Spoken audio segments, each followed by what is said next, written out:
Assalamualaikum warahmatullahi wabarakatuh. Kembali lagi bersama kami di program JAIS, Jendela Ekonomi Syariah, bersama saya Siti Wahdah. Nah, pada episode kali ini kita kedatangan narasumber yang luar biasa, yaitu Wakil Dekan 2 Fakultas Ekonomi dan Bisnis Islam UIN Antasari Banjarmasin.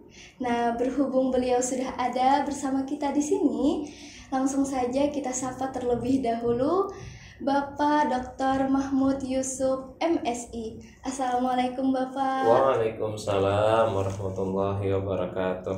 Bagaimana kabarnya Pak? Alhamdulillah baik. Alhamdulillah.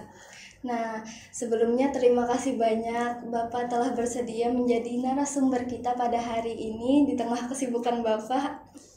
Nah, mungkin sobat-sobat UINA udah mulai penasaran nih, apa sih pembahasan yang akan kita bahas pada hari ini?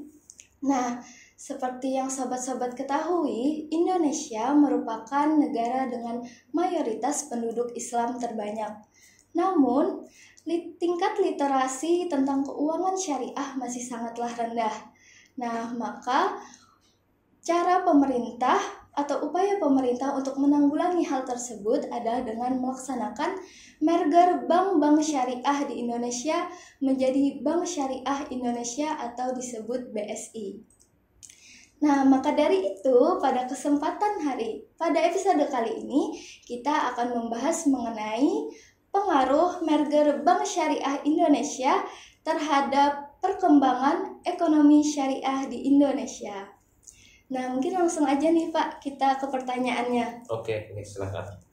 Nah, pertanyaan pertama ini yang Ulun ingin tanyakan tentang pertanyaan umum dulu nih Pak. Iya, yang silakan. paling sering dipertanyakan orang-orang adalah apa sih perbedaan antara bank syariah dengan bank konvensional? Oke.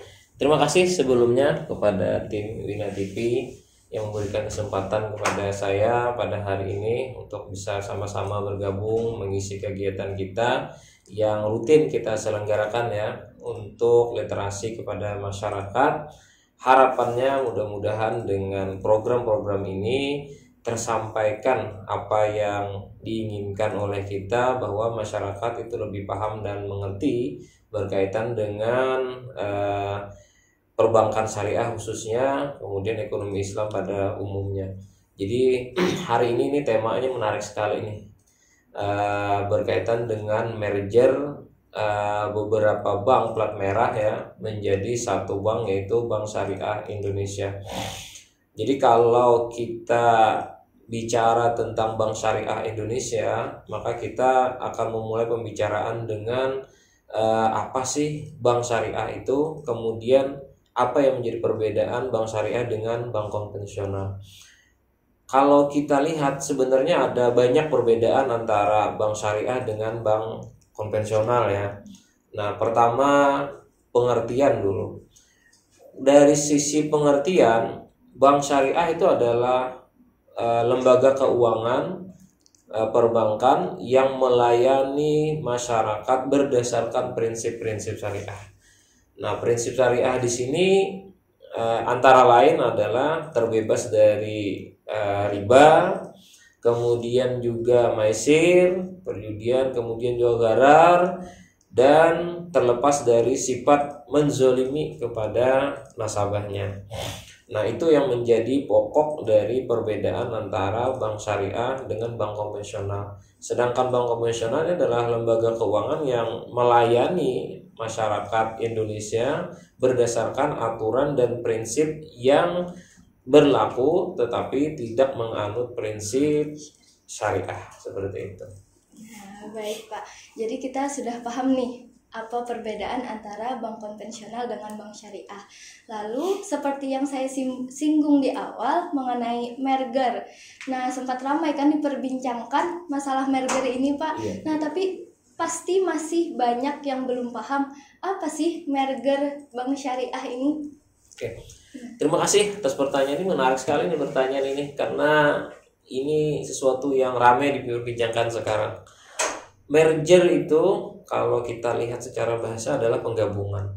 Jadi menggabungkan beberapa lembaga keuangan, dalam hal ini adalah lembaga keuangan dalam bentuk bank syariah milik pemerintah atau istilahnya bank plat merah, yaitu Bank Mandiri Syariah, kemudian Bank BRI Syariah dan Bank BNI Syariah. Ketiga bank ini digabungkan menjadi satu dengan nama PT Bank Syariah Indonesia. Nah, baik-baik. Nah, tadi disebutkan Bapak juga bahwa penggabungan ini antara Bank BRI Syariah, Bank BNI Syariah, dan Bank Mandiri Syariah. Nah, kan awalnya berdiri masing-masing tuh, Pak. Nah, Betul.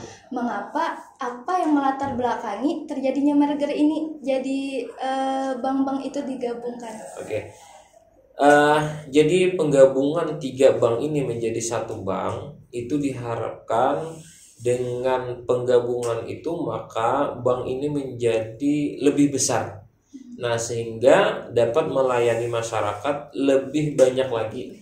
Nah, sehingga masyarakat Indonesia itu bisa dilayani oleh Bank Syariah Indonesia secara luas seperti itu. Lalu kan pasti proses merger ini tidak sebentar ya Pak waktunya.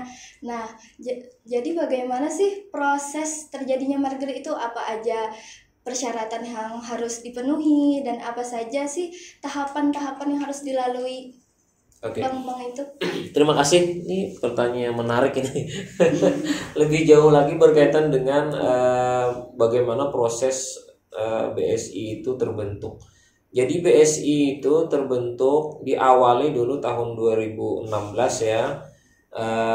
OJK atau Otoritas Jasa Keuangan Syariah membuat roadmap atau peta pengembangan ekonomi syariah di Indonesia. Nah, di situ disinggung pengembangan atau konsolidasi dari lembaga-lembaga keuangan syariah yang plat merah ya.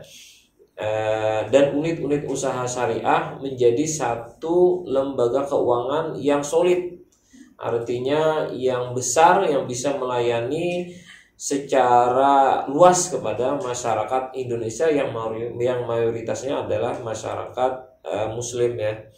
Nah, kemudian di tahun 2019 itu OJK mulai mengkonsolidasikan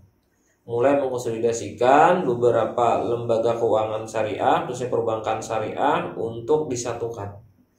Nah, berikutnya pada tahun 2020 ya, itu Menteri BUMN mencetuskan keinginannya untuk menggabungkan tiga bank umum syariah plat merah ini menjadi satu bank saja.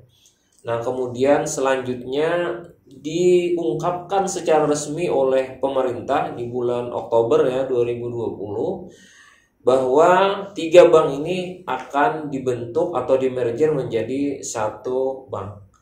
Nah, kemudian pada berikutnya Presiden Jokowi itu meresmikan secara resmi pengoperasian Bank Syariah Indonesia ini dengan nama PT Bank Syariah Indonesia. Nah, mulai saat itulah BSI itu beroperasi melayani masyarakat gitu.